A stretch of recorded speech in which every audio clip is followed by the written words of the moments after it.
learn about all this stuff. YouTube. Money's gonna come and go. Get it into something that's passive. Your assets, your value. How you're gonna get paid? $600 to $800. It's probably around 10 million. Welcome to the NeoVerse podcast. Hey guys, welcome to the NeoVerse podcast, the number one podcast in the Metaverse. I am NeoVerse. This is Isaac, and today we got a special guest. He is an entrepreneur, a legend in social media and sales, with over $100 million in online sales, mentoring multiple people around the world. It's Wes. Welcome, Wes. What's up, guys? Good to be here. What's up? I hit that button too many times. My bad. I know I just hit it once. Man, thank you for coming, man. Thank you for coming to the NeoVerse podcast, man. It's a pleasure. It's a pleasure. My pleasure, man. This podcast is amazing. So it's an honor to be here. Yeah, dude. It's appreciate that. Yeah, we do, man. It's a pretty amazing spot, isn't it? It's pretty cool. It's pretty cool. Yeah, this is about as dope as it gets, man. This is almost too cool. So I love it. This is man, sweet. Right on, dude. So what got you started or interested into getting an Oculus? Man, you know what? Did you guys ever see that movie Ready Player One? Mm-hmm. Oh, love that movie. Big time, yes. Just that whole movie. Just here's what was trippy about that movie is that you know how it's like people put on the Oculus, for example, and they can be anyone, they can do anything, and they can go anywhere, whatever, right? But then most people take it off and they're like, oh, now I'm in the real world. But what I realized is that when I take the Oculus off, I'm still in the game. You know, my avatar, my player, Wes Bewley, in the real world, quote unquote, can go do and be anything, right? So the thing I love about this, you know, the Metaverse, Oculus, whatever, Horizons Worlds, is that I can go explore, but then when I take my Oculus off, I try to make real life the same as it is here.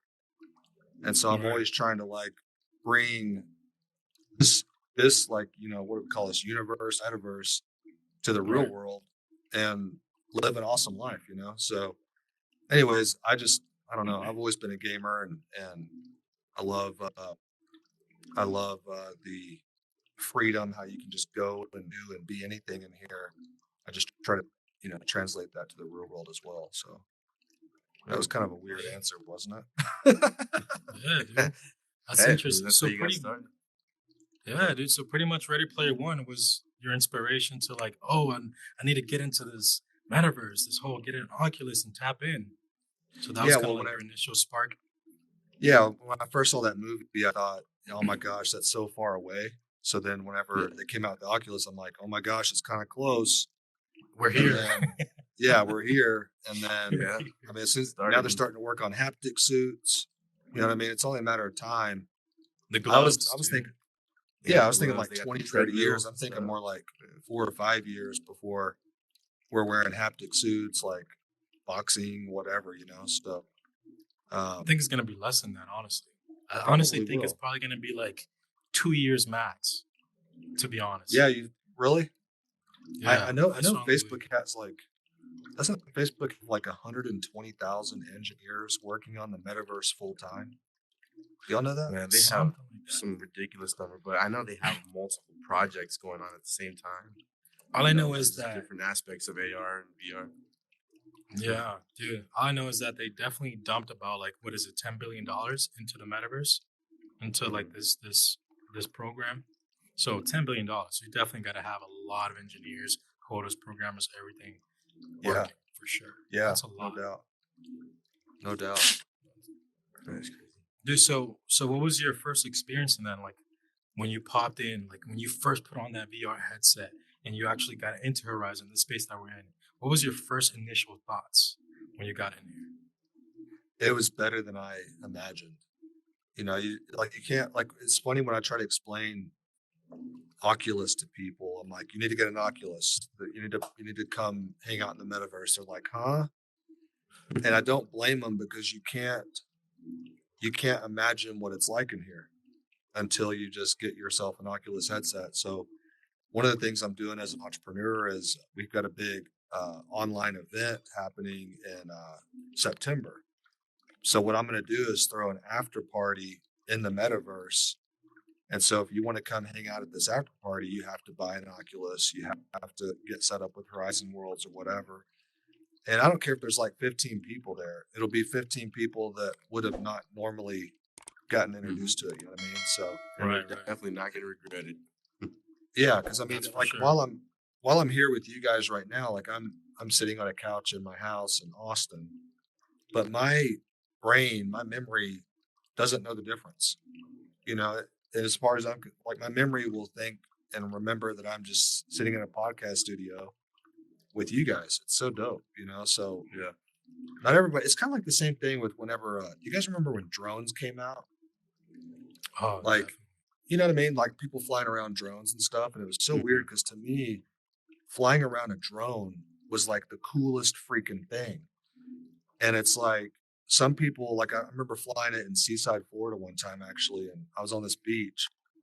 Everybody was looking at the drone. And some people just like looked at it and just kept on staring at the ocean. Like, whatever, that's just a drone. Like it wasn't even processing. And other people were like, oh my God, dude, can I see your drone? And that's kind of how Oculus is. Like, I can explain it to you, but I cannot understand it for you. You know what I mean? Like Exactly. if you don't get it, I can't get it for you. But this is like freaking sick, you know, like people need to get with it. So People just need to try it, man. They just gotta Yeah. like Yeah. take the time to actually try to really experience this. Because, like you said, like you're sitting on your couch in Austin, Texas, right? yeah. I'm over here in Florida. He's in Vegas. The camera guy is in California. Like, mind you, it feels like we're literally in the same room, in the same space, talking Yeah. to each other. Like if we're in the same perimeter, but we're not. Yeah. We're fucking hundreds and thousands of miles away, literally. Right. So that's incredible. The power of this whole Web 3.0, right? The Web 3.0, and leading to that, what do you think about the Web 3.0? This new evolution of the internet that we're in. Well, it's kind of like one of those things where think about when the internet first came out. I don't know how old are you guys? I'm Any- 30. 30? I'm 30. How old are you 28. guys? 28. Okay, so I'm 38. I'm 39, dude. I'm gonna be 40 this year. Oh crap! Oh shit, man, that 40, Yeah. bro. I'm gonna hit the 40 this year. So, like when the internet first came out, it was like dial-up internet. So you'd like sit in front of a computer and it'd be like it's like AOL. It's terrible. Yeah. I was You had to there for that. and- You were there for that? Okay, I didn't know. Yeah. Yeah, I was as a like kid. I was like in high school. Yeah, I was like in high school. And so first the internet was kind of cheesy. You know what I mean? Like everybody's like, oh my gosh, the internet's not gonna last, yada yada yada. And so it's like everything great starts out kind of a little bit kind of like a toddler, you know, just kind of like a little bit uncoordinated. You know, you first see it, you're like, oh my god, you first see it and it's not very impressive. And that's kind of where like the whole metaverse was like maybe 2 or 3 years ago. You know, it was kind of unimpressive, but as time goes on, it becomes more and more impressive. So I'll tell you how important I think Web 3.0 is. I encourage every entrepreneur that I know now to buy their name .eth because 10 years from now, it's not going to be .com. It's going to be .eth. So like even you guys, if y'all haven't already bought your name, We're Ethereum, already on that. like you already on that? ENS. Yeah. Yeah, we have that, definitely. That was like, yeah, that's the way to go for sure. So yeah, like we actually like spoke about it in the last episode. No, actually like 2 episodes ago. We definitely spoke about it like that's like the future. That's the future of like you tying down like the avatar you, like who you are in the metaverse to like your assets, your value, how you're gonna get paid, how you're gonna like get your NFTs, everything. Kind of like your it's kind of like your code, almost like your new social security of the future, right? It's gonna be your blockchain, your domain of yourself. Yeah. You know? Yeah. And just how people bought every kind of .com they could think of, they should buy every .eth they can think of now. Like, in fact, you know, if you're watching this, you should be like ahead of all the big brands that don't know this yet and buy like bestbuy.eth and make them buy it back from you later. Man, Yeah. man. By the sound of it, thought you about probably that. already did that. Did you do that? I've acquired a few big brand .eths so far. He's like Target, Best Buy, Walmart, Sears, Got them beyond. Netflix. Sears? I don't know about Sears. Man. Well, hey, so here's one of the things is you're also trying to predict like what companies that exist today are still going to be here in even 5 years, 10 years. You know what I mean? Look at Pier 1 Imports. I don't know if you guys ever went there, but like they went out of business. Then they got bought by Tai Lopez. Tai Lopez took them online and gave them a resurgence. But there's so many names that aren't even going to be here 5 or 10 years from now that are household names today. You know what I mean? So you're also trying to predict like who's going to still be here 5 or 10 years from now. Anyways, it's just kind of fun. But just like buying your name .eth, and then, you know, anything else you can think of at the time, scoop it up while it's cheap. But anyways, 3.0, it's not like, is it going to be here? Is it going to come? It's like, it's inevitable. So everyone should probably start taking it pretty serious now, you know? Yeah, I know. We definitely have. This podcast is being filmed within that space. Dude, you got the number one Keep it- podcast in the metaverse, bro. Yeah, Come man. on, bro. That's a great point. Shoot, I gotta work on that little celebration. There we go. That's too easy. Dude, so also, okay, so for the viewers that are just tapping in and listening that don't know you, right? They don't know who Wes is. Who are you? Give us a little brief about yourself, what you've done, you know? Yeah. So I'll make it brief. So I grew up out in West Texas, out in Lubbock, Texas. Do you guys know where that's at? Texas Tech, Red Raiders? No? Okay. All right. It's all good. No, I just know what Texas is. Okay. That's the Definitely start. what Texas is. Yeah. Big thing on the map. Yeah, the biggest Yeah. state. The big Yeah. state. So I grew up out in West Texas, and my parents actually got divorced when I was like 5 years old. And so I was basically raised by my mom, and she was a nurse, and we didn't have a whole lot of money. And what kind of turned me into an entrepreneur was there was this water park out in Lubbock called Texas Water Rampage. And when I was like 9, 10 years old, all I'm thinking of in the summer is like, how can I get to Texas Water Rampage? We didn't have any money.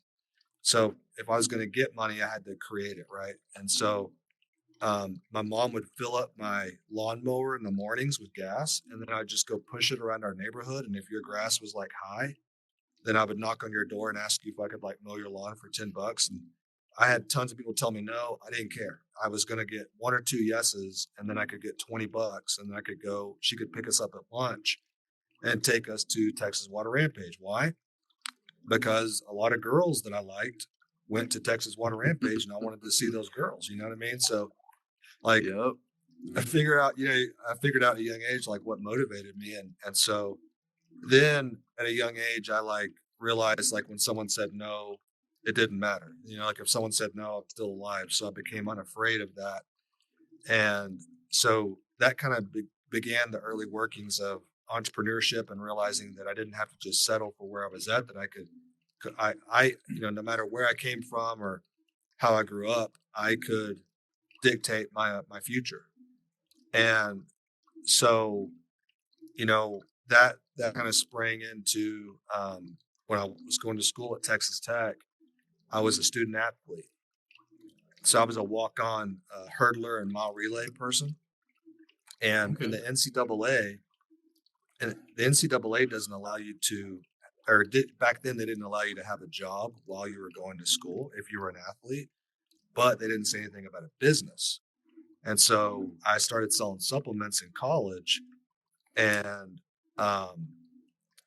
after like 3 semesters, I was making like $8 to $10 grand a month. and I'm like You said 19 what? years old. Yeah, 3 semesters. I'm making like more than my professor. So I'm like, peace in the Middle East, you know. I'm like, college is stupid. Like, what am I going to school for if I'm making more than all my professors? And so I don't think college is stupid. But I'm just saying, like, I wanted to make money. I didn't need a degree to make money. You know what I mean? Like, if someone wants to be a doctor or a lawyer or whatever, it's like, yo, please go to school. But Right. if your desire is to just earn income, I don't know if that's super, super necessary anymore. You know what I mean? And not to say that someone shouldn't go, but like, you know, it's just once you're making more than your professors, it's hard to see the point and like getting up 7 o'clock to go to an 8 a.m. like history class, you know? Yeah. And so anyways, that was my first time like having, you know, pretty crazy money. I mean, to be 19 years old, making 10 grand a month, like that's not normal. And so I did what everyone that, you know, like has new money does. And I went and spent it all. So I went and bought a Corvette, then I bought a Dodge Viper. I was eating at PF Chang's like every day, sometimes twice a day. I had cool apartments. I was like, you know, we'd go out to eat. Like it kind of sucked back then because if we'd go out to eat with my friends, they're like expecting me to pay because I was the only one that had money. You know, like, okay, I guess. And so it was all great, but the problem is as my income increased, so did my expenses, so did my lifestyle. And so what I didn't know yet was that healthy businesses, people got to remember this, healthy businesses go up and down and up and down, right? Like if you look at any stock chart, you look at Bitcoin's running right now, but it was just now down, you know what I mean? And so I see so many entrepreneurs where they'll take off, they'll get a few customers, their business will start to go down, they'll panic and they'll start another business. And that business starts to go up and then it starts to go down, they panic and they start another business. And the secret is to like find something worthwhile doing and freaking stick with it, dude. Think about your 5-year, 10-year, 15, 20-year all-time chart of how big that business can be if you stay consistent with it, right? And anyways, at the time, I don't know all this. So my business starts to go down. Well, then I end up having all these creditors call me, asking for their money. I was so stressed out. I had a stack of bills like this big on my desk. My girlfriend at the time, I'd always hide my bills from her because, you know, it's like I could kind of keep, because I always knew, like, number one, I always believed in myself, my ability to like turn things around, to make things happen, right? I think that's at the core essence of any type of entrepreneur is like number one, you have to have confidence in yourself. And there's a lot of different ways that you can develop that, but that has to be there. You know what I mean? Like even today, I could have the greatest opportunity in the world, but if someone doesn't have confidence in themselves, it doesn't matter. So that has to come from within. And so I always had confidence that like I could turn things around, but you know, meanwhile, I'm like, okay, these bills, my check going down, like this is short term. Well, one day my girlfriend comes over to surprise me and she sees all the bills on my desk and I come in and she's just sitting there with her hands in her face, just crying, bawling. And anyways, she ended up like, you know, obviously it broke trust with her because she felt like, you know, I had been kind of acting like everything was fine. And all of a sudden she sees these bills. And so we ended up kind of breaking up. And then I had to voluntarily repossess my Dodge Viper. You know what I mean? Like, and in fact, back then I had this sticker on the back windshield of it that said "Dream Big." What's that? I mean, the Corvette. Well, I'd already traded in the Corvette, and I traded the Corvette in on a Dodge Viper. No, and I so love by Vipers, this point, what's that? I love Vipers. That's why I say that, dude. I love Vipers too, especially back then, man. They were epic. But but back then I had my company sticker on the car. It had like this sticker that said "Dream Big," and I had to like peel it off before they came and repossessed it. And I never will forget because, you know, like even if you pull a sticker off of a windshield, there's still dust marks, right? So you could still see where it said "Dream Big" and my phone number in the dust as the tow truck is hauling off my Dodge Viper. And anyways, it led me to like the lowest points of my career. I think I was like probably 23 years old at this time. And I was like, if I don't have a Dodge Viper, if I'm not making 10 grand a month, if I don't have a successful business, who am I? And I, had to kind of rebuild who I was. And so the second time around, I never have, and I never will attach who I am to something external, to a bank account, to a business, to success, because those are all external things, right? Like if my bank account goes up it's materials, right? And it's like something that could come and go. So like, why would you attach your identity to something that's external? It'd be like foolish, right? But people do it all the time. And so anyways, I like hit rock bottom, and they have that quote where it says like, once you've lost everything, you're free to do anything, right? So I like back up to a point now where I feel like I'm unbreakable, because been through hell. I've had girlfriends break up with me. I've lost Dodge Vipers. I've had businesses fail.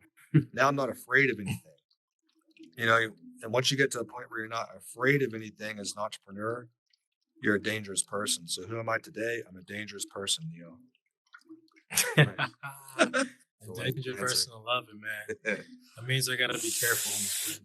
No, not physically, not physically to anyone else. I'm just kidding. That's okay. He can't hurt us through the metaverse. No one's in danger. No one's in danger. Have you gone to look for your Viper? Maybe you see it one day and it's still got your number in the back. Yeah, every now and then I see a red one. I'm like, is it you? No, okay. It was a 2002, so it'd be like a classic car by now. Yeah. So you got this racing stripes? No, it was just a solid red one. Yeah. Damn, yeah, it's kind of a crazy story. That's a classic, man. Vipers. I think that was like most boys' favorite cars back in the days. Literally every time, like when you play a video game and there was a Viper choice, everybody would go for the Viper. Oh, dude, yeah. It was like the thing, back in the days. So pretty much you're saying, so you're an entrepreneur then, at heart. Yeah. You've always been like this independent person that kind of like found a way to kind of like make like ends meet and kind of like overexceed and succeed in that field. So talking about entrepreneurship and, hustling, what are some of the things that you're doing today to hustle, to make money, to make your wealth? Yeah. Okay, cool. Well, so here's a couple things to think about is number one, if I think about, okay, where I am and where I want to be. Okay. So think about where you are and where you want to be. There's only like one way to go from where you are to where you want to be, in my opinion. And that's to sell something. True or false? True or false? Think about it for just a second. Yep. I mean, really. So if I want to go from here to there, I got to sell something. But the problem is it takes time to get good at selling. You have to get rejected to be good at selling, right? And those were kind of the old school rules. So it keeps a lot of people away from selling and starting a business or, providing a service or something like that, right? And so anyways, one of the things I started thinking of is, okay, if I'm going to sell something, then do I want to get paid once or do I want to get paid again and again and again? Because there's three types of income. There's linear income. So that's like I go to a job, I get paid, right? Most people are pretty familiar with that one. So I go to a job, I do the job, I get paid. The second type of income is called active residual income. And so that's what I do now, which is where I sell like nutritional products, clean living products, like weight loss, energy, sports performance, but then also like safe, non-toxic home care products, personal care products like shampoos, deodorants, toothpaste, mouthwash. And it was crazy because when the pandemic hit, everybody can't get it at the store or they don't want to go to the store. So guess what they did? They bought it online. Our business went up 300%. I was doing like $1 million a month in sales. And in 3 months, once the pandemic hit, I was doing over $5 million a month in sales. What? I mean, it's just, it's just the craziest thing. A $4 million And increase per month? well, no. So I went from a 1 million to a $1 million a month to $5 million a month in 3 months. So 3 months. whatever that equals out to, right? And so the thing that changed my life was that I found a consumable product, a reusable product, a residual product. And I always encourage people to think about this, because if I want to go from here to there and I got to sell something, do I want to sell something that can pay me once, or do I want to find something that can pay me again and again and again?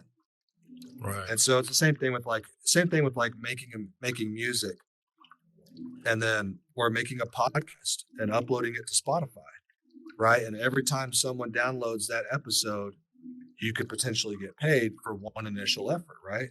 So that's what's so cool about the podcast business that you're in, is as it grows in popularity and you get more and more downloads, well, now you have the number one asset, which is attention, and you're also getting paid on those downloads. It's the same process as like a YouTuber thinks of it. It's like, okay, I'll spend energy once to make this YouTube video, and I'll get paid again and again and again as it grows. So I'm just doing that in the business world with nutritionals. The professional term is like nutraceuticals, right? And so that's the first game, though, Neo, is like, how can you make money? How can you get good at making money? And the best way to do it is to get good at selling. And you don't have to, a lot of times we think of selling as like, did you guys ever see the movie like Tommy Boy with Chris Tommy Farley? Boy? Tommy Boy, I think Chris so. Farley. Yeah. David Spade. Yeah, it's like where he goes like on a mission trying to like save his dad's business, and it's like hardcore sales where you don't take no for an answer and stuff like that. Well, that's not how sales works in 2022. As a salesperson today, all I am is a guide. I just guide people on how to find the products that they're looking for. And I do a lot of that through education. So the highest form of sales to me is education. So, for example, just an example, Neil, like this studio is like epic, right? Like if I wanted to start a podcast, I would come to you and I'd say, bro, how do I get a podcast studio like this, right? And so you would tell me, you'd educate me on what to look for, how you did things, why you did things that way. And then at the end, you might make an introduction to the guy that created this place. And maybe you and that guy have a partnership where if you send a referral, then you get a little bit of something, which would be perfectly fine because you guided me to this guy. And so, but the way you guided me is not by selling me on, like you didn't like hard sell me. Excuse me. You just educated me. And so that's kind of what I'm doing now is I educate people on, like, one of our products is like a collagen. So I educate people on what to look for in a collagen. I don't ever sell the collagen. I just educate you on what to look for. But then you come up with a problem that you can't find with all the things I told you to look for. And so then you go, hey, Wes, do you have one you recommend? I'm like, yeah, I do. Well, now you've asked me. You've approached me. So it's not like I'm being pushy or salesy. And that's the way I like to do it. I like to sell products in a way that you don't even realize a sale is being made. I like to try to just do it naturally, cool, calm, collected. And I'm not trying to like get everyone to say yes, So I don't know. That's kind of how I do it. And so the third type of income is passive residual income. So you have linear income, which is like I go to a job, I get paid, which is great. It's honorable to have a job. And the second type is active residual income, where I'm building some type of business that can residually pay me for one initial effort, which is the first. Like I feel like everyone who has a linear job should be doing something active residual income wise to build something on the side, right? And then the third type is passive residual income. And so that's the holy grail. And what we were talking about this outside the studio a while ago, but like the mistake that a lot of people make is they make a lot of money in linear income, like at a career, by like climbing a corporate ladder, or they do good with business, or maybe they're like an NFL. That wasn't supposed to be a celebration. They do like, maybe they're like an NFL football player, or maybe they're like a rapper or something like that. They make a lot of money, but they never learn how to transfer that active income or that linear income into passive income. And that's the real game, you know? So Makes I have sense. so I have like one business that I build like 100% focus. I give it everything I have. I eat, sleep, and breathe it. I'm obsessed. I want to be the best at it. The people that work with me in it, I want to help them get rich. You know what I mean? Like I want to change I want to help them change their family's financial tree forever. And so then I take that money and then I transfer it into passive residual income things. I'm just now got a low battery notice. So my goal now is to like take active income. So I have like one business that I build, but I have tons of investments, and we could talk about those if you want. Yeah, we definitely. I'm sure the viewers, even us here, definitely want to know what those other investments are, those other ventures are. Because I know you were saying when we're talking outside a little bit ago, we talked a little bit about crypto, like crypto mining, something related to real estate, Airbnb and renting things out. Yeah, you could definitely elaborate on some of those investments. I'm sure the listeners would love to know.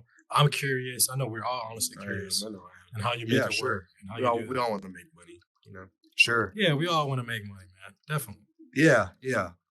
Well, I tell you, one of the hardest things in the world to do is to hold on to something. You know. So like, let's say you make an investment. The hardest thing in the world. What's that? Not if she's toxic. Yeah, okay. She's toxic. Maybe not. Oh man, I tell you what, you guys should all try to find a girl that's like my wife, because my wife is so cool. Because that one girl broke up with me whenever she saw that big stack of bills, because she thought I was going to be a loser the rest of my life.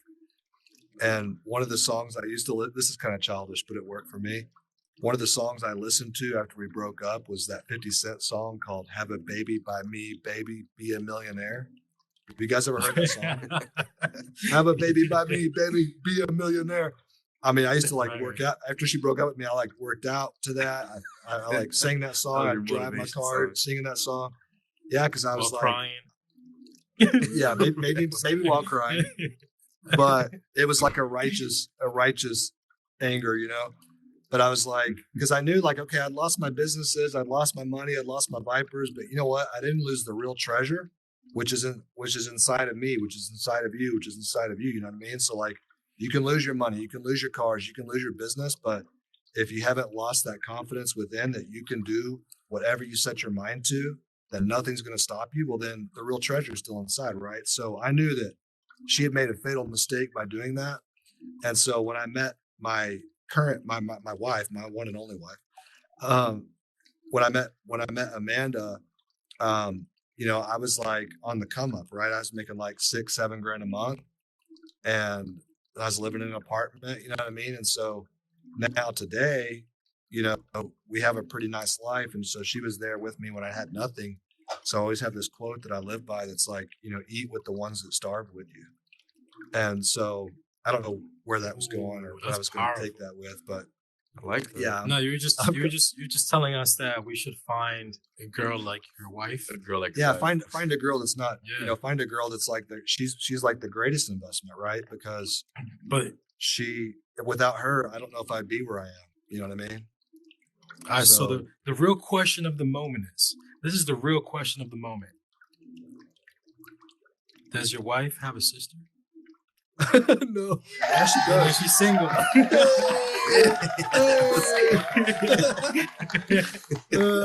was perfect timing. Yeah. She's got an older sister. She's got an older sister.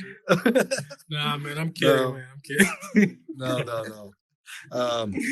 No, but so what got me into investing was that my first mentor in business did really well with like making money. He made like $50 million in the first business we were in together, but he didn't, he ended up losing it and he didn't have anything to show for it.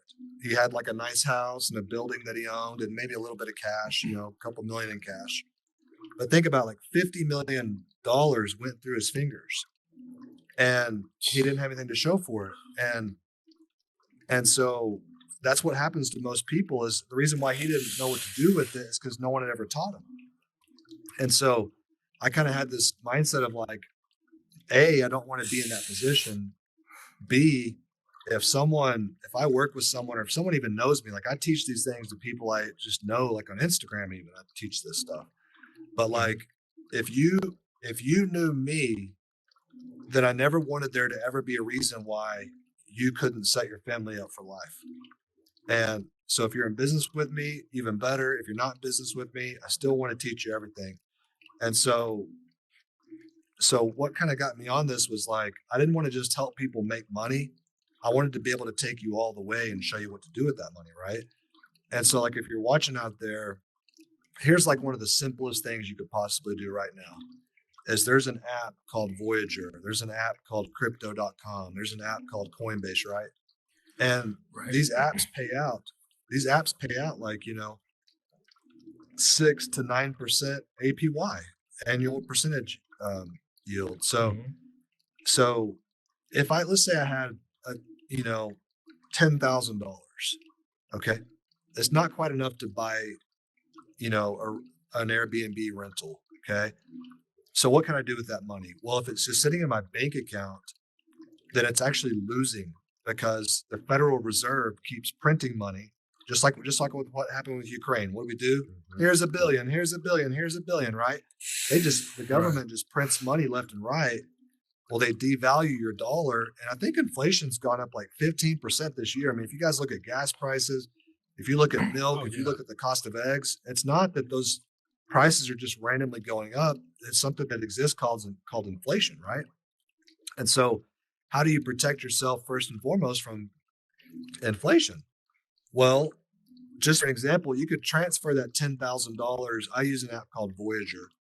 You could transfer it to Voyager or crypto or Coinbase, and you could just by holding it there. And let's just say there's this coin called USDC. It's a stable coin, and it stands for US dollar coin. And so all it does is follows the dollar. So I could take that $10,000 that's in my bank account, make a little transfer to one of these different crypto exchanges, and buy USDC, which is like buying dollars. It's super safe. It's not going to be worth anything less or more than $1, just like it is in your bank account, right? But now I earn 9% APY on it. So just by making a shift from here to there, and it's super safe, now I make $900 a year in interest. So what if I had 100,000 and I wasn't sure what to do with it? Well, I'd park it in USDC. I'd buy USDC coin and make $9,000 a year in interest. You know what I mean? Like all the investment, like I invest in commercial property, stuff like that. You know what they pay out? About 8% a year.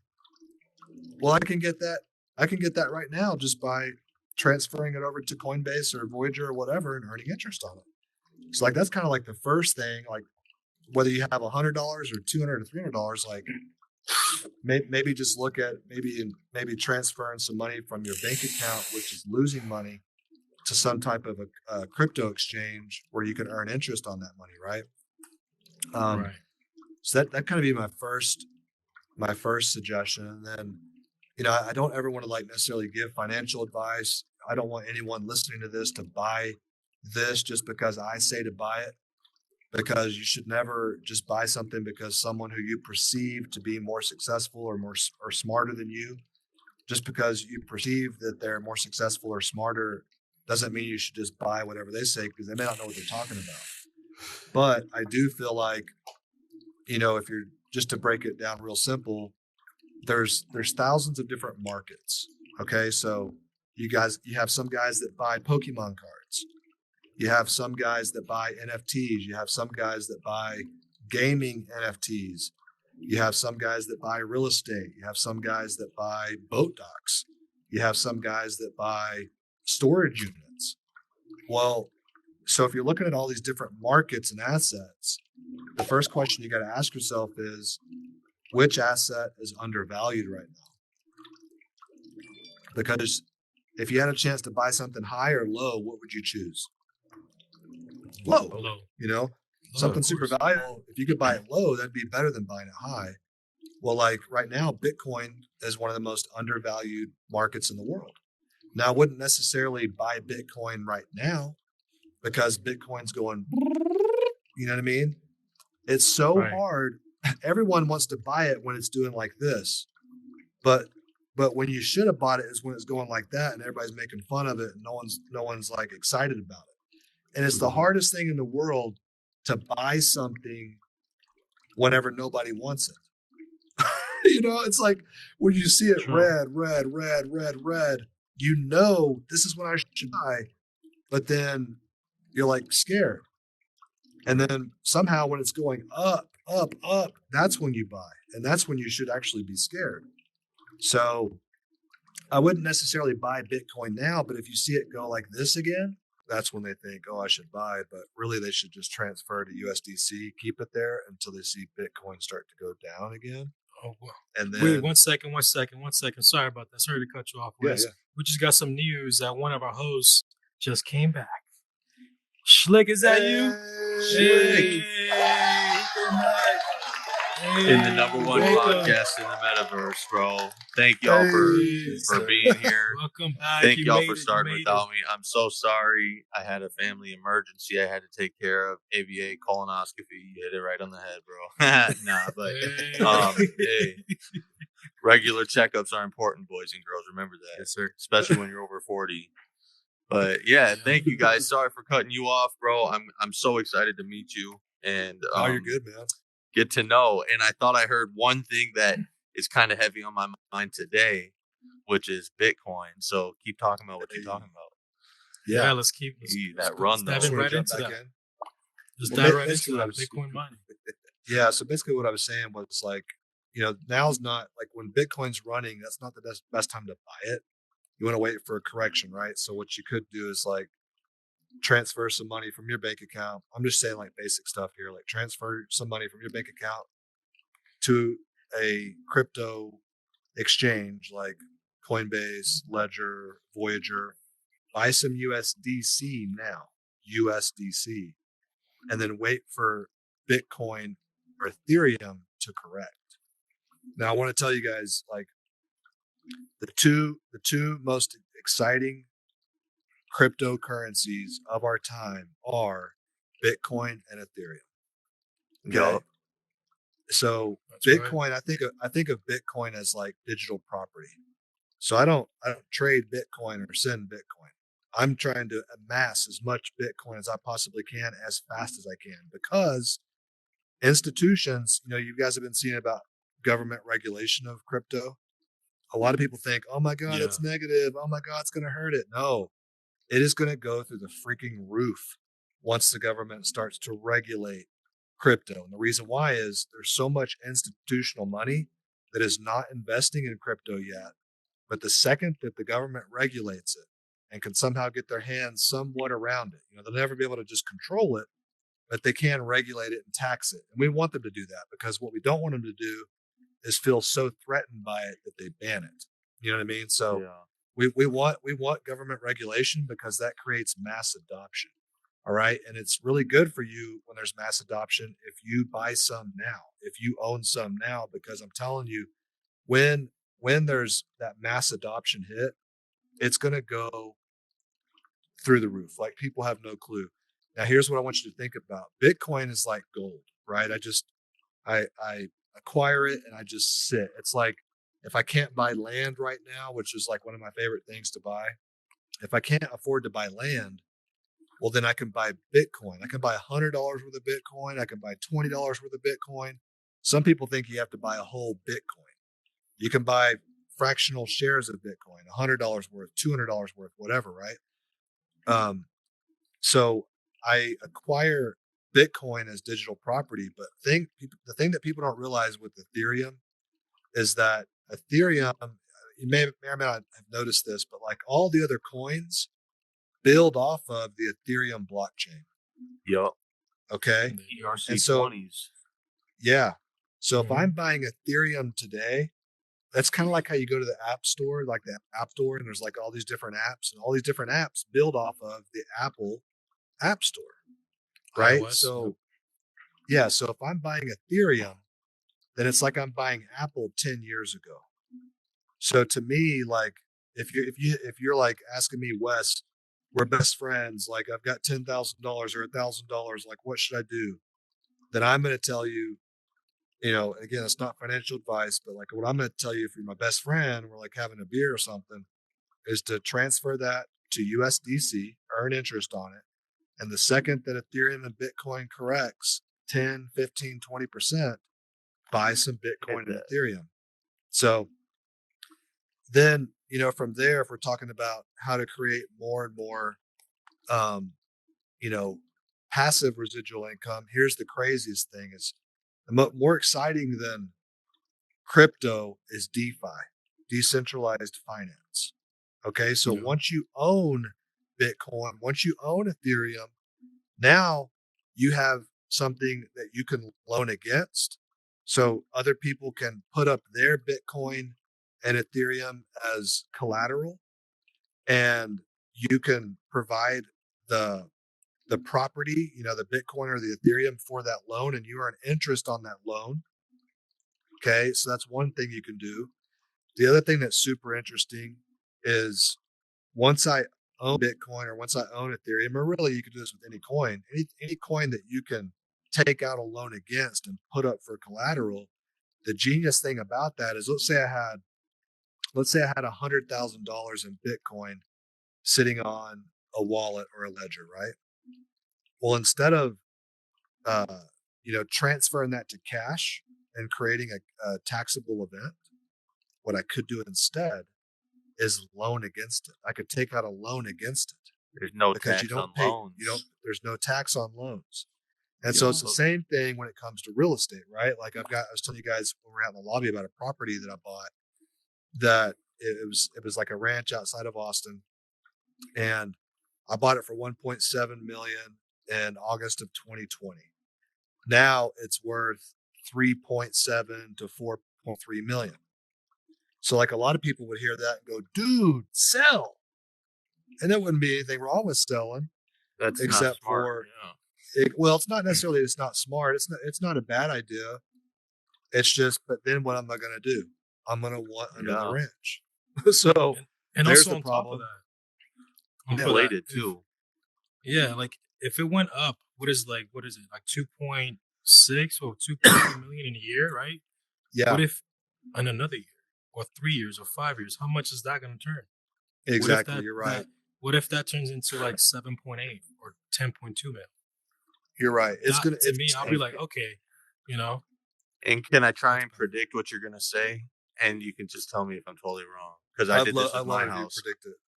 I bought Let's a hear it. house in March, and I bought it for only $285.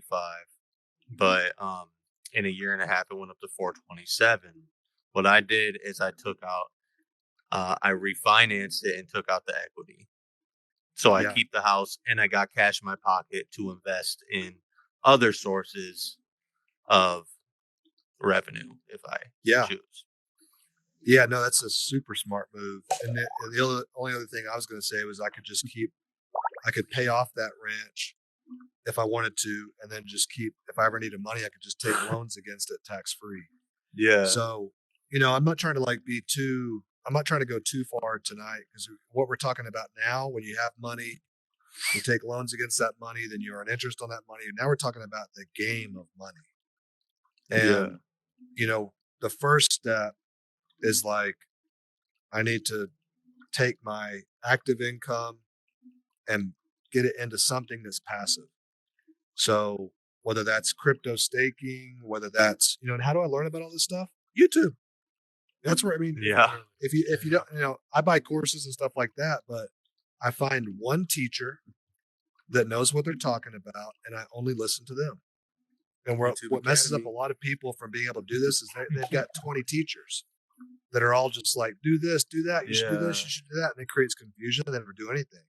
So you need to find one teacher that has what you want, that's in their life, they're like where you want to be, and just listen to what they say. Because you'll So get who was you'll yours? get I've got a couple different ones in different spaces. He just broke his stocks- own advice. I'm just No, kidding. no, no, no, no. I have multiple. No, it's- He's like, I No, got like listen to 20 one. teachers right I now. got 20 teachers.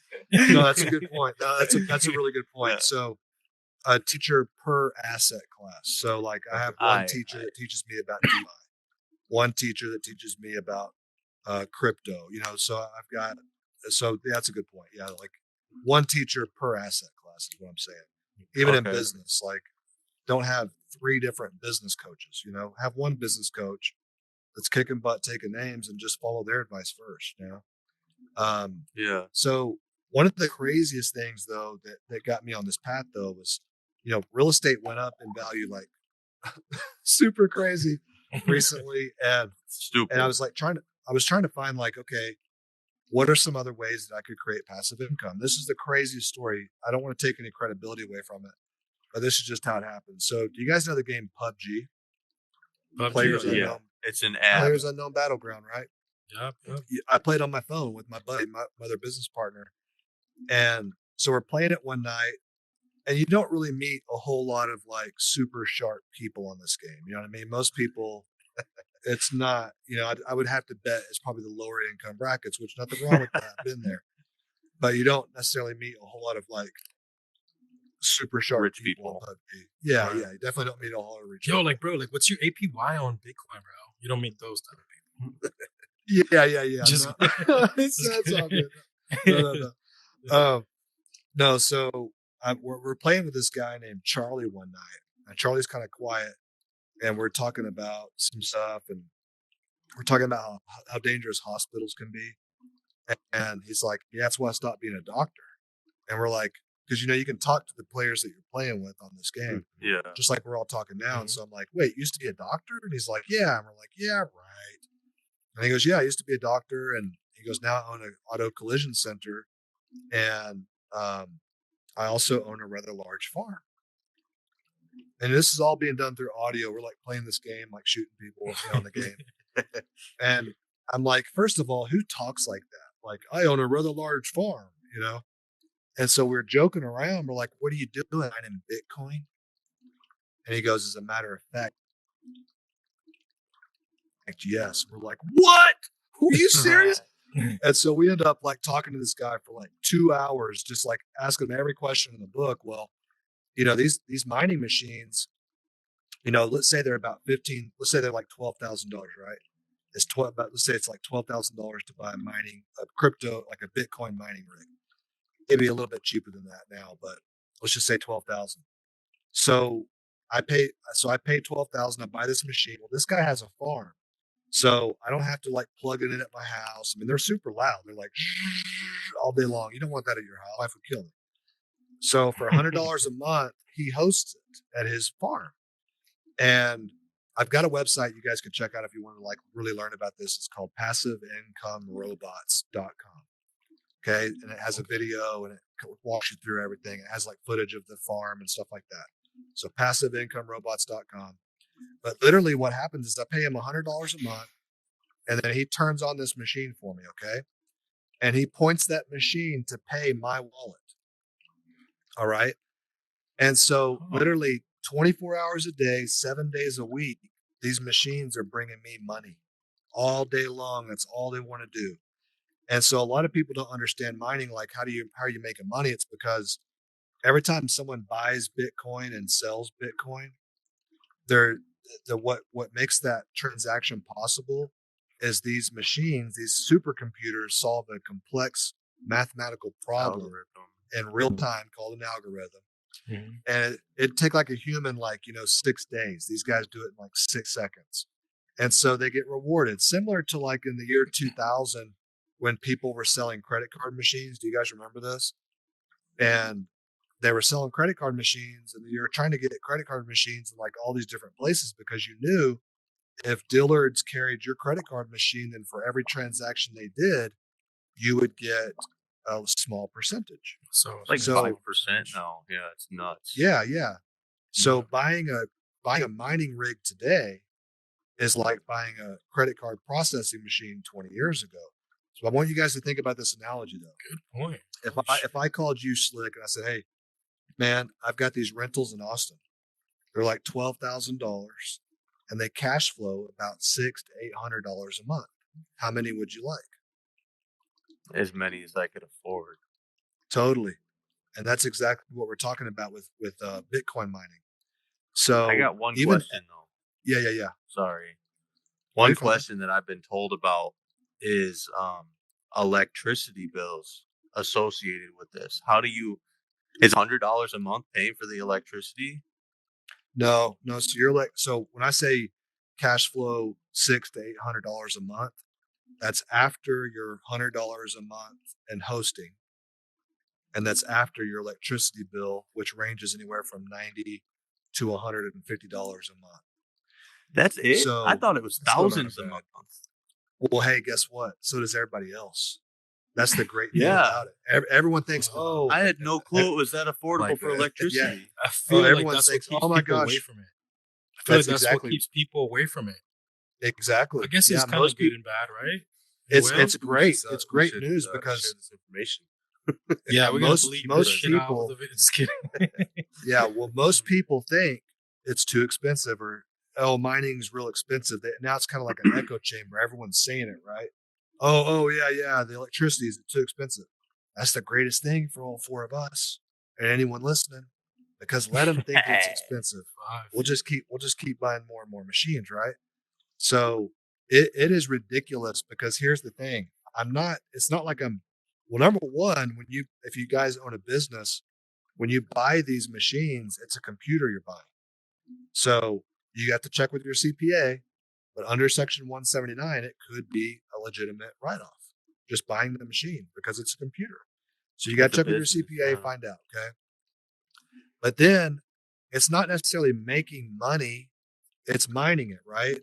And so when it mines it, it goes to an offline wallet called a ledger. That's where I have mine set. Well, that ledger, you guys know what a ledger is, like Nano X? Okay. Yeah. So It's just an for anyone that cold doesn't, storage. it's wallet. exactly, it's cold storage. So anyone that doesn't know what that means, what it simply means is like a ledger wallet is like a giant USB drive. It's like, twice the size of a USB drive, and it's not online. It's offline. It's called a cold storage wallet, and it can't be hacked. It can't be, nothing. It's like the Tracked, safest yeah. place. Anything. Yeah, it's the But it's safest not place plugged to in, store yeah, it's your offline. crypto. Yeah. And so, that when I bought that, it's anonymous. You know what I mean? Like no one knows whose wallet that is. Yeah. So, But now if I everybody don't listening ever- knows though. well, which one is it? There's You millions. you don't know. But do they You know don't that know. the machine paying that wallet is your machine? Well, I mean, if they showed up and were like, okay, which machine is that? I mean, you get a serial number and stuff like that. So Who we're owns not that trying machine? to hide it. Yeah. We're not Okay. trying to hide anything, or anything like that.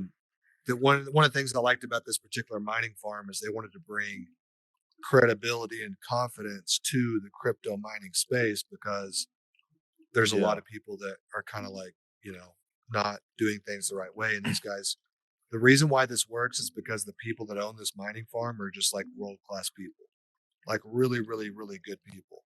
And I've been doing business with them now since August. And I've seen them in a lot of pressure situations and stuff like that. And they're world-class people. So that's why this works. Otherwise, you couldn't possibly trust someone to host your machine at their farm. You know what I mean? So that's pretty there has to be trust there of like, Is there You'd any have to contracts trust. that people sign? yeah, you get a contract and all that kind of stuff. They fully So there is insure legal action. Okay. Totally. Yeah, they fully insure your machines. So one of the concerns people have a lot of times is like fire. Like what if the barn burns down? Well, it's okay. It's Right. fully insured. Yeah. But That's a but smart anyway, business so, like- on their end. Honestly, it's Yeah, a it's really smart it's- business. it is and it isn't, because here's the thing is like they're, when I met them, they had like 70 mining rigs. Now they have over 1,000 that they're hosting. So you're thinking, okay, 100 times 1,000, what's that? $100,000, right? But man, there's so much infrastructure that goes into owning your own farm. Like just power upgrades, the stress, like building, like I promise you guys, you do not want to own your own farm. I mean, I have my own land outside of Austin. If I wanted to, I could own my own farm. There's a reason Texas I don't own my own farm. power's cheap too. Texas power's cheap. Yeah, I could easily do it. I would never do it after watching all the stress that they've dealt with. So, and also too, if now I'm running a farm, well, now it's active residual income. It's not passive. The reason why I call it passive is because I don't think about it. Like last month, I made like close to $40,000 mining, just mining. Did I lose you guys? No. Yeah. No, Okay. It says network connection lost. I don't know if it's like messing. But anyways, last month I made $40,000 mining, and I didn't even think about it. It's just all being done passively. So now part of that is because of the rise in price of Bitcoin and Ethereum, though, too, right? Because the value of it's gonna follow the market. But that's still pretty stinking cool, man. It's like I've been getting like 80 to 90% returns a year doing it. So I always tell people, like, if you can find something better, call me. I'll like, I'm always looking for awesome investments too, but I just don't know anything better. So you're saying, just so I can recap this for all the viewers. Yeah. Let's just hypothetically say this machine's 12,000. You have somebody else host it. After all, this is in your pocket. Bills paid. You getting around $800, $600 to $800. Yep. A month. That is correct. A month. So in almost a little over a year, you'll have your whole entire investment paid off and everything's in the green. Yeah. Yeah. You'll get cash. What's the lowest we could get? Let's say we do it, we get a 12 grand. What's the lowest month we could have? I'd say the lowest cash on cash return right now could be 30 months. And that's if Bitcoin, like, that's if Bitcoin's value went significantly lower than it is now. Okay. But there's but you got to remember too, Schilck, there's factors that we don't know about. There is there's the future that we don't know. You know what I mean? And so, although I'm on this podcast going, oh yeah, 600, 800 every single month, there could be things that happen in the future that I'm not aware of today. Or even not even cash value, because Bitcoin could tank and go to zero. But regardless of that, do you mine the same exact amount of Bitcoin every month? Or when the price gets up higher, you're going to mine less? Yeah, so good point. So usually as the price goes higher, everyone starts to mine. Okay. So now there's more competition. Now there's more difficulty. They call it network difficulty, right? So the more people that are mining, the more difficult it is, the more difficult the network is. But if you have a ton of people mining, then that means the price of Bitcoin must be high. So it kind of evens out. So that's why I say, like, whether the price goes low or the price goes high, whenever it was like when Bitcoin was like around 60,000 last summer, it was more like 1,000 to 1,200 a month. I would just always set your expectations really low, because even if it was $500 a month, even if it was $300 a month, it's still awesome. I'd do that for any business. Totally. I would take 12 grand to make 300 a month guaranteed forever. I would, dude, right now. Me too. Yeah. Literally. Well, go to the website. Go to the website. Is that a plugin? That's a plugin right there. Dude, 47,269 is Bitcoin's price right now. It is just on a freaking run right now. Wow, it's gone up through the roof. Started the podcast. Yeah, it'll correct. Like it won't go up forever like that. It'll correct. How much Bitcoin do you have, if you don't mind me asking? I'll never say. You'll never say. You never say. Imagine, I got about over 100 Bitcoins. It's like I don't want anyone thinking about how much Bitcoin I have or don't have. That actually leads up to the next question. What's your net? Hey guys, what's that? What's your net worth? I don't know. I feel kind of rude even saying it. I mean, You could. You don't have to say the exact. You don't have to say the exact Every number. one, You could kind of just say a you're just gonna ballpark. say an even 1 through 10, and 1 is 1 million, 10 is 10 million. Just or 1 through 100. Fine. Just say a number. Just throw it around the ballpark. Fuck that. yeah, it's probably difficult. around 10 million. Okay. You know, Damn. what's crazy is I started doing a whole new business concept 2.5 years ago called social retail. Social retail is like I saw that. the coolest business I've ever seen. I mean, it's like we're scaling it on social media. You know, think about like Uber. Uber taught people how to monetize their car, right? You know, how to turn your car into money, right? Oh, you had this post. That's why I was like, Oh, how you do saw I it? recognize this word? Yeah. Yeah, I saw And then- that. I saw it on Instagram. And then Airbnb showed people how to monetize their house. Well, what I'm doing with social retail and some of my friends is we're showing people how to monetize their cell phone. Because everyone that we know has a phone and they have social media, but they don't know how to turn it into money. And that's what we're helping people do. So I started doing this 2.5 years ago. Started at zero. Started with like, okay, concept makes sense. I watched a video. I'm like, I'm in. And it paid me like 1.7 million last year, just 2.5 years into it. I started at zero. Now I can't say like everyone will do that. You know what I mean? Like there's, most people will likely not do that. Most people that watch any training get zero results. But like, dude, that's freaking crazy.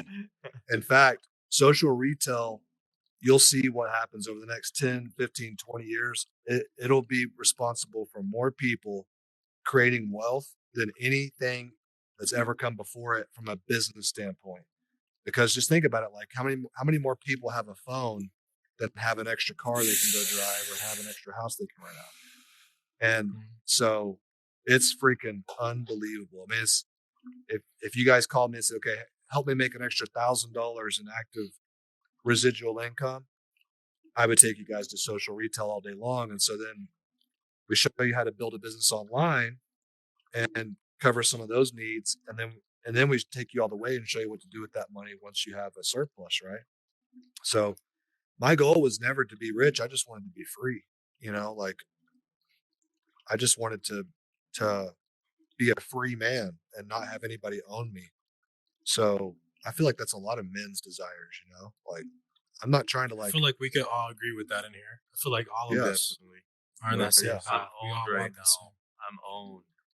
what do you do? He has a stamp. You I'm, didn't see his barcode on the shirt? He has a barcode. I'm a manager at a car dealership. Okay. So you make money, but you're there 6 days a week, 60, 70 hours a week. Yeah. In the same location. Right. Which it's that double-edged sword, It's the money's good, but then you don't have any time for yourself. Life. Yeah. So Life. check this out. No, I totally relate to that. I've got a buddy that, this is a crazy story. Okay. And I don't know, will it last forever? We'll find out. I don't know, but he hated his job, but he made 6 figures. He lives in Dallas. Right.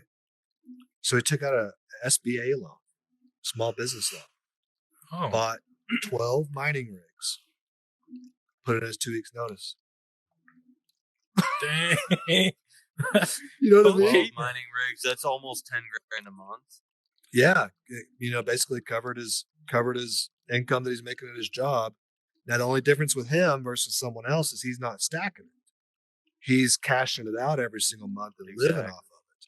The ideal scenario would be, kept working. the ideal scenario should be, he's young. He should keep working and just let it stack. The SBA loan's still smart. If they're gonna pass out loans to everybody, okay, you might as well take that and try to put it into something that's a hedge against inflation. I hate filling out tons of paperwork, so I never did the SBA deal, but I don't knock anyone that does. But I'm just saying, like, that's thinking outside the box. Like, Schilck, you are living in a video game right now. Your player can go and be anything it wants to be. The only thing stopping you is you giving yourself permission. You know exactly what to do. If you wanted to be free You know exactly what you need to do right now. And so does everyone watching. It's just that we trick ourselves into thinking we don't know what to do. You know exactly what to do, bro. Just like this metaverse is a simulation. You can do anything and be anyone in here. It's the same thing when you take that Oculus headset off. You're That's right. facts. You're right. Word to The mother. only thing stopping people is just, fear, uncertainty, Right. doubt, FUD. Yeah. For sure. Also, bills, life, especially, I don't have any kids, thankfully, right now. But, Yeah.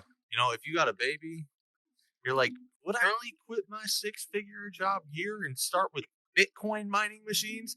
And not a lot of people would. You got to have some brass balls to do that, man. Yeah. Well, yeah, especially if there's a baby involved, like there's a child Yeah, if involved. there's another Like, life, that makes it more challenging. That's a risk. Yeah, That's a but- big risk. It's Yeah, excuses. but- At the end of the day, it's all excuses. Remember that, y'all. Whatever you don't accomplish is because you didn't want to accomplish it. And any excuse is an excuse, regardless. Yeah. Yeah. Or just another perspective. I could always go get another job. Yeah. You know what I mean? Like, so it's like, hey, what's the bigger risk? Risking that or risking missing watching her first steps? Risking that or risking hearing her say daddy for the first time and not being there? I'm not willing to take that freaking risk. You know what I mean? Like, Yeah. I've got a 9-year-old and a 3-year-old son. I don't want to miss anything. Two So boys. That's awesome. oh, it's a blast. We went fishing today. It was a blast. He's a I big saw that. Minecraft player. He likes playing Minecraft. So And he's a Pokemon collector too, right? yeah. Every Friday after he gets out of school, we go to this little card shop in Austin and we buy some Pokemon cards, like some good ones. First So, editions. yeah, we get all kind whatever the most expensive ones they have, we get them. We cop them. You got a Charizard. You got a shiny Uh, Charizard, bro. Oh, we got a couple. We got a couple. No, you couple. don't. Is it First Yeah. first edition shiny edition? Charizard. Is it first edition? Let me look. Don't quote me. I don't know. Let me look. I'll post. I'll send you guys a Yeah. video of it. Is it Yeah, first it's edition? so, If it's like, first edition, Look that's up crazy. the value of that, man. I don't know a whole lot about it. I don't think it's first edition. I think they And they don't cost like ever tell a couple anybody hundred. where you live, because Really? There's people that are Bro. crazy like that, huh? dude, Bro, they're it's- worth, they'll rob dude, you for that a first edition. lot of money. Like, how much money? Like, I would say, like, I'm not sure. like Well, over a first 50,000 edition type money. Oh, I don't Yeah, keep like, them at our for- house. for one car, like if it's the first edition Charizard, it's like Shiny 50K, maybe Charizard. even more. I think there's I don't more. know. I'm just Actually, it's throwing more a than that. number out there. Yeah. I don't yeah. know. We Is should I look think up, it might fact be- check us. Nah, yeah, I think it's out there, bro. I think it might be. No, these are like $100. $100. Stupid money. These are like $100 or Oh, $120. Yeah, that's not like crazy. Oh, Yeah. So yeah, Here, don't a come to day my ago, house. check this out. Don't come to my A day house. ago, a Dude, we're Charizard coming to your house and Pokemon robbing first your edition ass. sold for $420,000. 4 million? Wait, what? Money. Repeat that. Repeat that. What was that? 420,000 one day ago. A Charizard first edition. Wow. First edition, 420,000. I 420,000. knew it was some crazy ass number like that. So half a That mil is almost. insane. Bro, That's I'm glad crazy. you mentioned cards, because the next thing that you guys probably already talked about, which I'm kind of upset if you already did, NFTs. No, we haven't actually. We have it. No, We haven't sure touched haven't. on NFTs yet. What's your we saved it experience for with you because we knew you were NFTs? gonna Are be you late. pretty knowledgeable? I'm not. Here's the thing. Is when it comes to investments, at first I was like trying to keep up with everything, and I can't. You know what I mean? I was Yeah. like, you got Bitcoin mining, Ethereum, then you got these different coins coming out, then you got NFTs, and you got all the different. You can't keep up with it all. So you Yeah. really just have to pick out like 2 or 3 or 4 things that you really have a true interest in, and become a master at those. And I don't have the bandwidth for NFTs, but I do think they are the future. I do think it's awesome. I have not had any content come across my table yet that has made it make sense to me. Like, for example, maybe you would know Schlick. Like 10 years from now, why is someone This guy going to want knows. a picture of an ape? Like, or a mutant ape? Like, why is that going to be valuable Yeah. 10 years from now? I don't know. So I'm unsure. I think more than that, it's just like it's a Utilities. social status. people, the reason what I'm in Hawaii, so it's not nearly as bad, but how do people express themselves? They express themselves through the car they drive, the house they own, the clothes they wear, Yeah, but see, I've seen piercings on their face. That The mutant Rolex. ape, that bored ape's just about to be a status, just like people are buying $1,000 sweatshirts, man. Especially if all the celebrities endorse it too. They want to be like them. yeah, see, I've seen that YouTube video that almost what you just said, it says verbatim. I've seen that. I think it was probably Gary V. It probably was. Yeah, I think I've seen that video. On And so top that's of the that, the thing. other thing is, dude, if someone told me pay $12,000 to meet with Warren Buffett and learn from him, like personally, I'd probably do that. Would y'all? $12,000 to meet with Warren Buffett. It depends on That's the kind of like circumstance. That's kind of like that bored ape too. Like you get into a private Discord where Right. you're literally chilling in the Discord with Paris Hilton, Jimmy Fallon, the most successful, famous people in the world. You're part of that elite crew, and there's events that go on that only members can join. So it's kind of like a social status, but also a connection that you are connected to these really, really valuable people. Yeah. Right. Yeah, no, I get that. I'm not knocking that. I think it's great. I mean, one of the coolest things is to ask yourself, like, what does this give me access to? But Yeah. me personally, like, I'd always rather just go kick ass in business and have those guys invite me to hang out with them for free. You know what I mean? I don't want to pay to hang out with Gary V. Right. I want to go make millions and run Facebook ads in front of Gary V and have him go, oh damn, who's Wes? And then now I'm at his conference. Now we're boys because we're both kicking ass, not because I bought his NFT. I'm going to his conference though. I bought his NFT. Oh, dude, hey, I think Schilck. I think it's awesome. I bought it for 1 ETH though. That's okay, dude. I think it's a great investment. I think Gary V is they're amazing, worth like 16 now. So oh, dude, yeah. If like I could have bought it for 1 ETH, no problem. Games. Yeah. Yeah, no, that's a great deal. For the next 3 years, I'm going to VCon in May 2022. Gary V, I'm coming for you, bro. You're about to be on this podcast. Remember that, bro. Hey, we want you here, Gary V. Come here, Gary V. Come to the Metaverse. I made these T-shirts with our freaking with our logo, and then on the back it's the QR code to our YouTube. I'm about to give Gary V one. So Gary V expecting a gift from me, bro. Dude, Gary and if Gary V is listening to this, if he's listening to this, I know he's been talking a lot about the Metaverse. Man, we're in the Metaverse now, man. We're in it. We want you in it. We want you, Gary V, in this podcast that we record in the Metaverse. And that's something he's been talking about. Just Sorry, you bro. hear us. I guess, Gary, I'm just the stand-in until you get here, bro. So hurry up. Nah. Wes, when Gary comes, I'd like you to meet him too. I'd like everybody to meet Gary, bro. Oh, he's a beast, dude. He's a beast. I'm not taking anything from him. Yeah, dude. But like it's baby steps, right? Like you want first things first. You want you want to make 100 grand, then you want to make 500 grand. After 500 grand, the next thing's probably $1 million. After $1 million, the next is $5 million. No, maybe $2 million, then $5 million, then $10 million. Then once you get to 10, probably 50, right? What's your next goal? You said 10, or you don't have a goal really.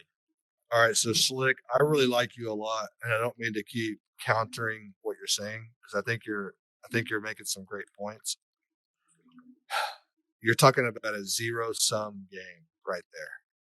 Whenever I'm attaching my goal to the next financial goal, I feel you because it's never ending. You never win the game, right? Because once you get to 500. Then it's like, okay, I need to get 1 million to be happy. Then you get to 1 million, you're like, I need 5 million to be happy.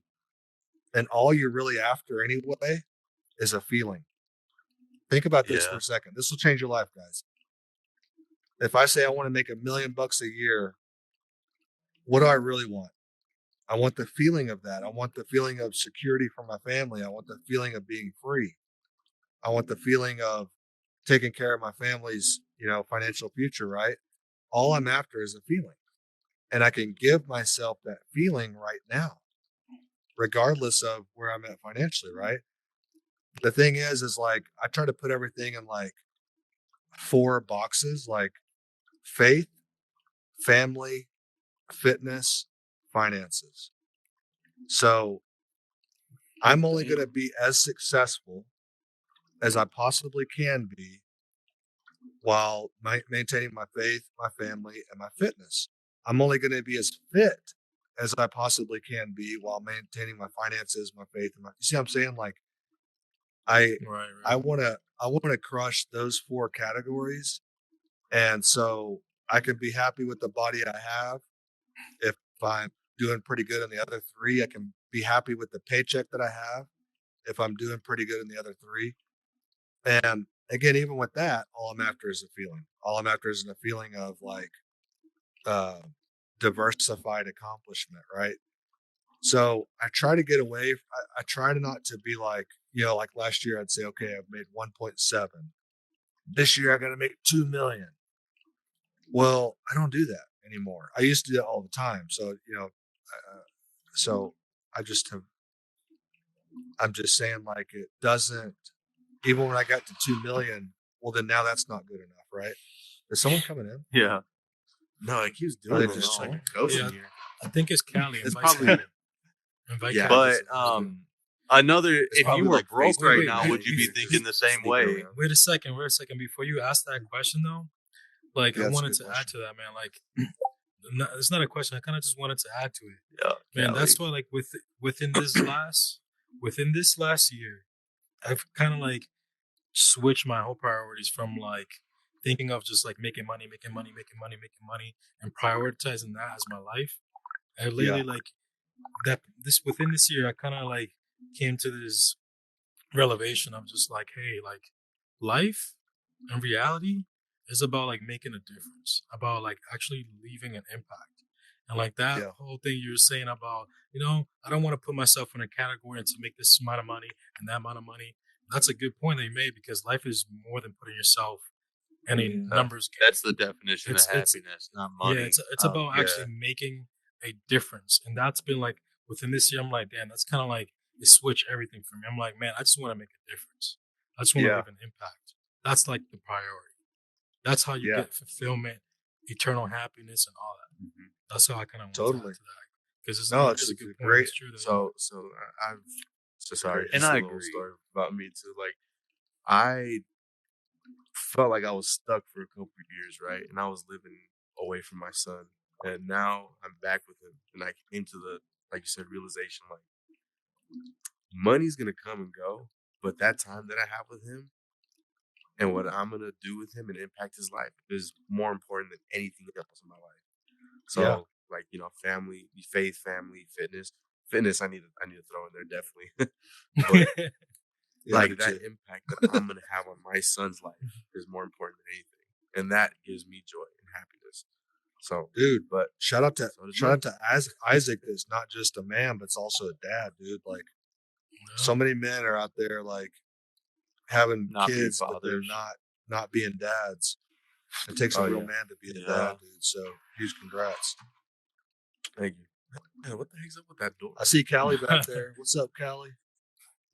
Hey. Oh, So yeah, go I ahead with your think question. Now you were gonna ask. I think I'm gonna add to that real quick. I think that the majority, it's very actually uncommon for there to be 2 family households, which I hope we can try and instill that value that there should be 2 family households and 2 relevant parents inside the children's lives because that will definitely make a difference. But if you were broke as fuck right now, would you be thinking that same mentality? That's the real question.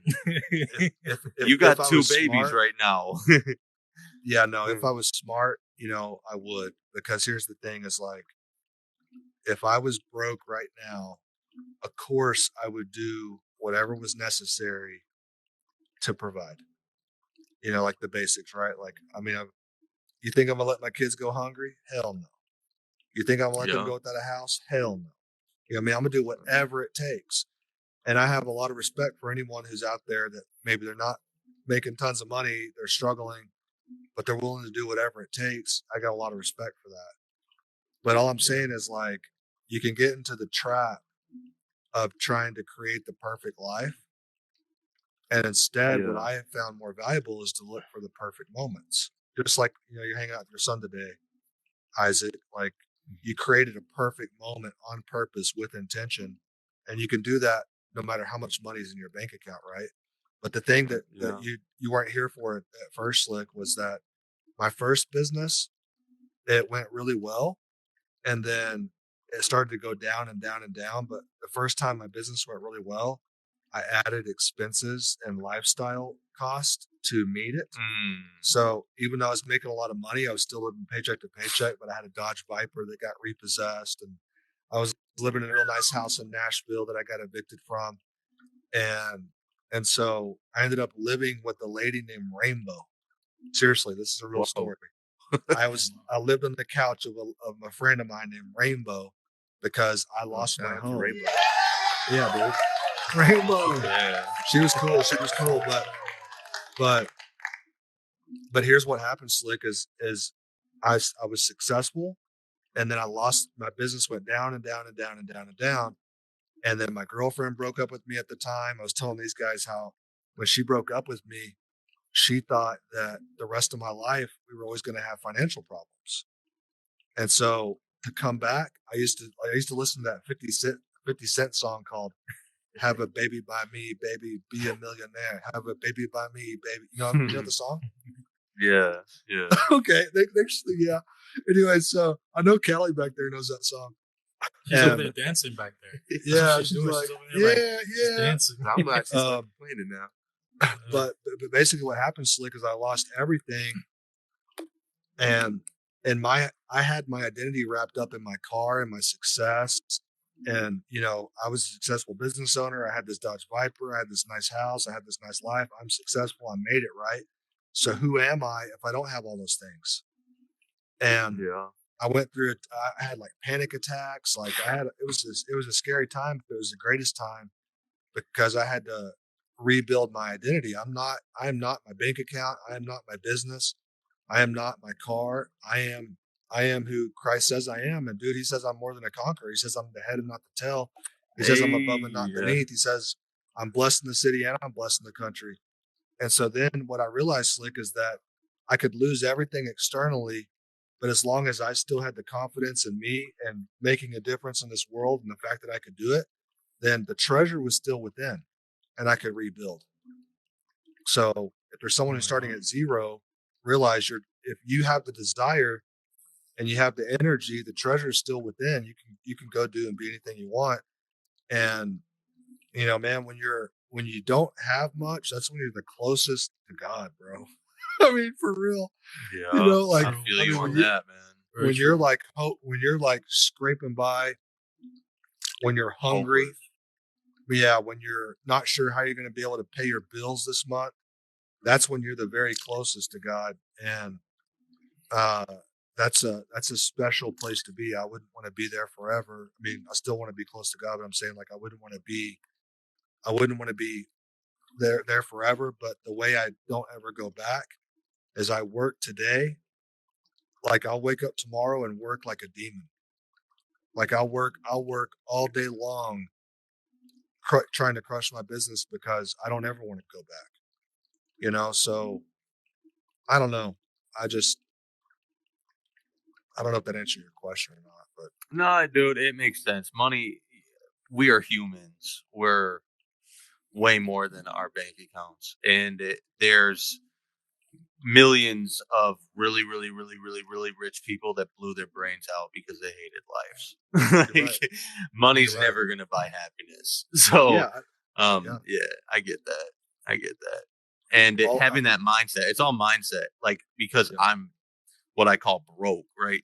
Even though I'm a lot better off than a lot of people too. We all are. Like, just living in the United States, having clean drinking water is a blessing beyond measures. But because you're on that up and up, like, you just keeps you motivated. Like, one day I'm gonna make it like Wes, right?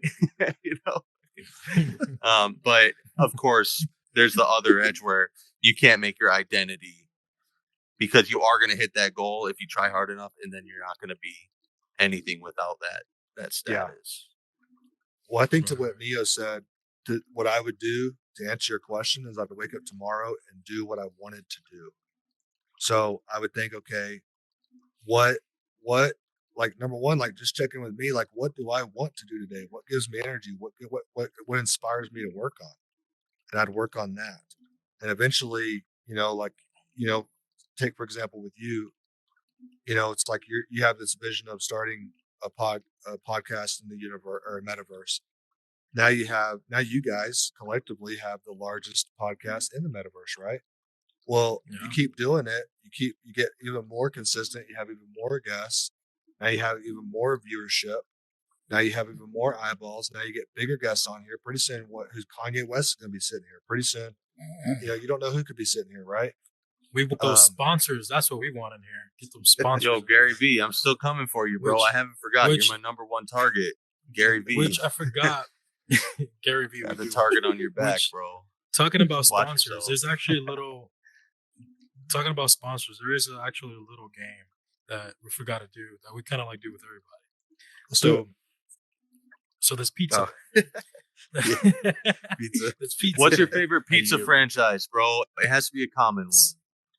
So it's 1 through 4. 1 through 4.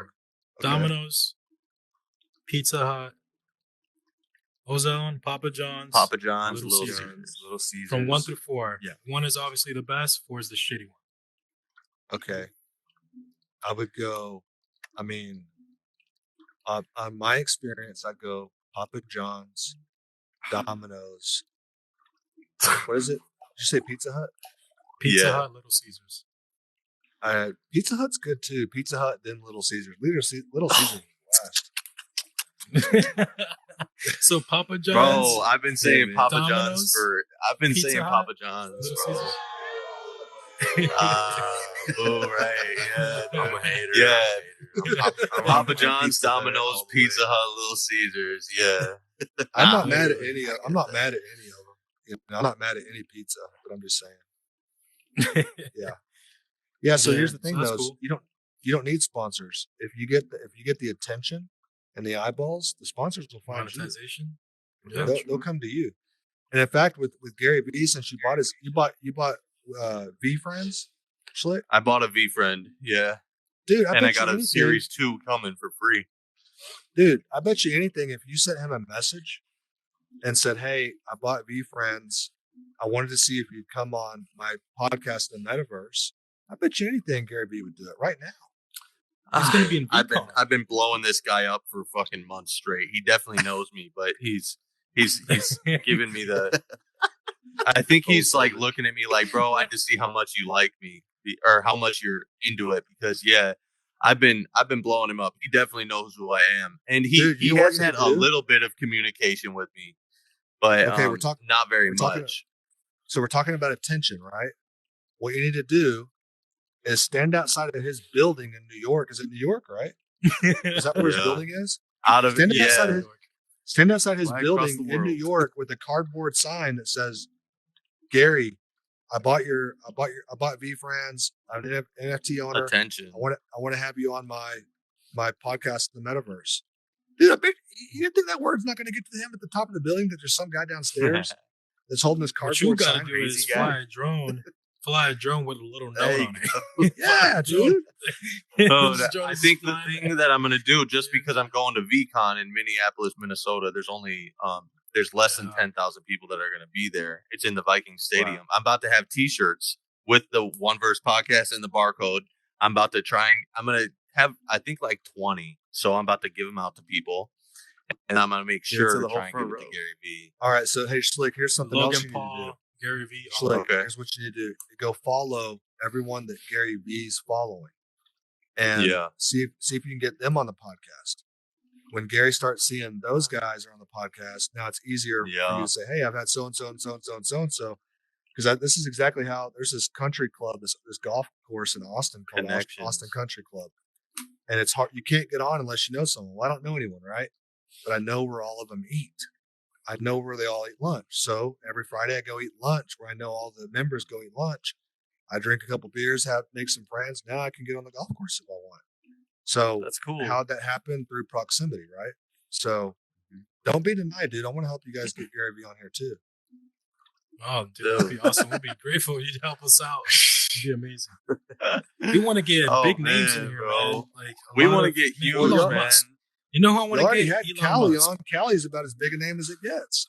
Oh, Yeah, Callie's still yo. our best episode. I'll tell you that, Callie, right now. Still wish And it was actually- nothing but love. And actually, I want to say a shout out just to Dougie. Callie because thanks to Callie, we actually met each other here, Wes. And now you're here in That's this right, bro. episode.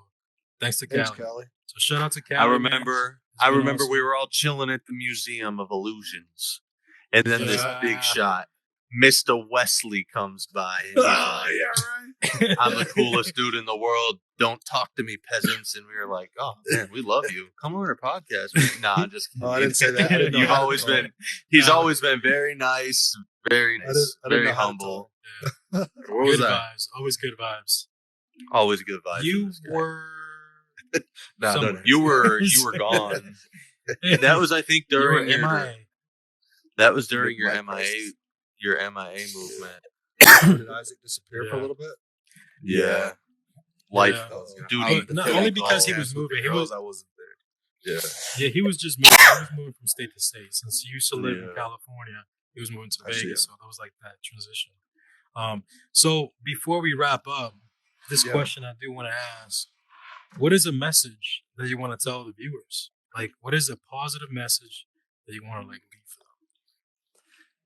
Man, I think Right the there to biggest that thing camera, is- right there. Where at? Right there. I feel like I've kind of said it, but like I feel like we started off this podcast talking about how like when you're in Oculus, when you're in the Metaverse, when you're in Horizons Worlds or whatever, like you can go do and be anything you want. But whenever this episode is over and I take this Oculus headset off, and now I'm back in Austin, I'm still in the game, and you're still in the game. You know, I mean, if you have a dream in your heart, if you have something that you want to achieve in your life, that this desire that burns so deep that you'd give anything to achieve it, as long as you're still in the game, then it's still possible, and you need to believe in yourself and go one more round. So that's what I'd say. Damn, man. Beautiful, Yeah. beautiful, beautiful. And that's a wrap, guys. That's a wrap. All right, Wes, guys, great thank you. being here. Thank you for coming to the One Verse podcast. We appreciate you. Thank you for Yeah, it was dropping awesome. knowledge on us. And Yeah, man, guys, thank very you. much, man. We appreciate you. The One Verse podcast. They were all one in the metaverse. Hey. Love it. Hey.